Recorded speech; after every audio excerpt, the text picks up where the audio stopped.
बुधवारी पालकमंत्र्यांच्या अध्यक्षतेखाली झालेल्या जिल्हा नियोजन समितीच्या बैठकीत मोहोळचे आमदार राजू खरे हे शेतकऱ्यांच्या प्रश्नांवर आक्रमक झाल्याचे पाहायला मिळाले।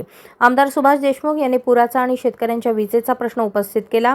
तो विषय राजू खरे यांनी पण लावून धरला। सर्वात मोठा शहापूर माझ्या मोहोळ मतदारसंघात आला। शेतकऱ्यांचे डीपी वाहून गेले। सर्वात मोठा महापूर माझ्या मोहोळ मतदारसंघात आला। शेतकऱ्यांचे डीपी वाहून गेले, डीपी पोल वाहून गेले। ज्याचे गेले त्याचा पंचनामा नाही। वीज वितरणचे अधिकारी डीपी बसवायला पैसे मागतात।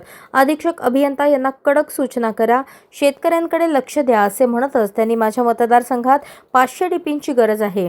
मला मोहोळच्या जनतेने 31,000 मतांनी निवडून दिले।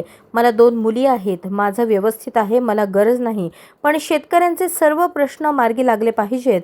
राज्याचे उपमुख्यमंत्री एकनाथ शिंदे यांच्याकडून 100 पाणंद रस्ते मिळाले, पण मोहोळ आणि उत्तरचा बीडीओ रस्त्यांची कामे सुरू करत नाही अशी तक्रार त्यांनी केली। अशाच नवनवीन अपडेटसाठी जनता राज्य न्यूज चॅनलला सबस्क्राईब करा, लाईक करा आणि शेअर करायला विसरू नका।